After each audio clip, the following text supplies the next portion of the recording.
notamment ou sur l'Afrique du Sud, visite du président de la République, il se passe d'autres choses ailleurs en Afrique et qui peut-être affaiblissent un peu l'influence de la France du côté de Libreville au Gabon. Ah, un Votre peu parti beaucoup. pris Afrique, la France sort du jeu. Mais Pourquoi? oui, bah là, ça commence à être vraiment officiel, puisque le Gabon s'apprêterait à devenir le 5e membre du Commonwealth. Là, vous voyez où se situe le Gabon.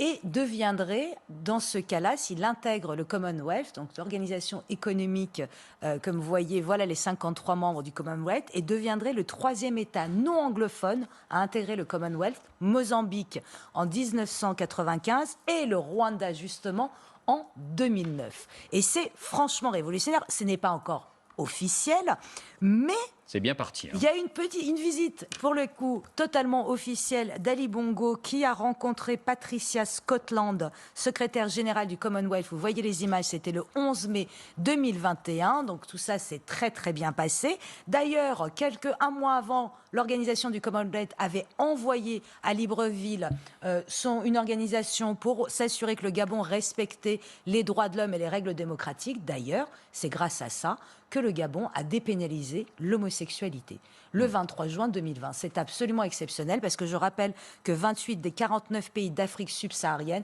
continuent de condamner l'homosexualité. Ça peut aller jusqu'à la peine de mort. Et il a même rencontré Boris Johnson. Donc là, ça commence à faire beaucoup, beaucoup. Tout ça se passait le 11. Là, vous le voyez, il a été victime d'une attaque cérébrale, d'où la canne. Ça a été caché pendant des mois. Il s'est fait soigner à Rabat, il est en convalescence à Rabat. Et donc, après ça, tout ça se passait le 11 et le 12 mai 2021.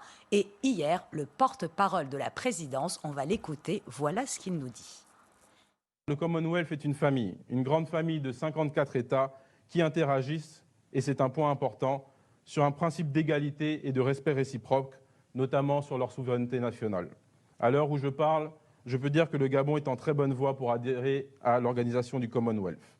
Oui, parce qu'on se demande pourquoi. Pourquoi le Gabon Écoutez, pour plusieurs raisons. D'abord, ça fait 10 ans. C'est-à-dire que Ali Bongo, le fils de Mar Bongo, qui a présidé au destin du Gabon de 67 à 2009 jusqu'à sa mort, aidé en cela par la France, ça fait 10 ans qui regarde du côté du Commonwealth. Pourquoi? Parce qu'il regarde du côté du Rwanda.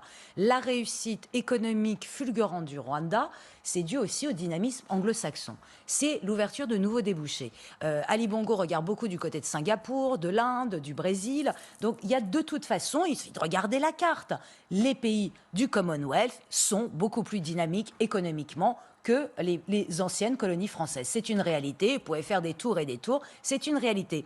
Et il y a une explication dès 2012. Dès 2012, l'ancien porte-parole de la présidence, Alain-Claude Bilibainze, vous allez voir ce qu'il disait, et je trouve que ça résume parfaitement le pourquoi de cet engagement. Le Gabon veut se développer et s'offrir les meilleures opportunités. Quand vous sortez de l'espace francophone, si vous ne savez pas l'anglais, vous êtes quasiment handicapé. Les scientifiques français font des publications en anglais, alors que les Africains sont devenus pratiquement les seuls à intervenir en français. Si les Français eux-mêmes vont vers l'anglais, pourquoi voudriez-vous que le Gabon se l'interdise? Donc c'était peut-être la dernière fois qu'un porte-parole du Gabon parlait en français. Est-ce qu'il a tort? Sincèrement. Tout le monde, le langage des affaires, c'est l'anglais. Lui-même, Ali Bongo, ne s'exprime en public quasi anglais. Je vous rappelle que la semaine dernière, nous avons parlé du Rwanda. Emmanuel Macron s'exprime en français. Paul Kagame parle parfaitement le français. Pas une fois, il lui a répondu en français. Il a choisi l'anglais, point. Donc, il y a ça, évidemment, quelque chose de très concret, pragmatique, le dynamisme, l'économie. Mais bien sûr que la France est une ancienne colonie. Et là, ça joue. C'est qu'au fait, le Gabon est lassé. Et lassé de l'attitude moralisatrice de la France qui se pose comme ça en disant ça c'est bien, ça c'est mal. En attendant, pendant des années, ils n'ont pas réussi à dépénaliser l'homosexuel et il a suffi qu'il y ait eu l'idée, le petit hameçon du Commonwealth pour que ce soit fait. Mais surtout, prenez le cas du Covid, des vaccins. La France n'a pas d'envoyer une dose. Ce sont les Chinois qui ont envoyé les doses. Là, vous voyez l'arrivée des vaccins chinois et les Russes, juste derrière, ils ont signé. Le Gabon se fait vacciner à 100% par les vaccins chinois et russes. Qu'ils ne soient pas efficaces, qu'importe, le symbole est là. La France moralisatrice, mais incapable d'envoyer des vaccins. Pire, Le Gabon ambitionne de faire du tourisme de conférences et de sport. Pour ça, elle a besoin d'hôtels et d'infrastructures.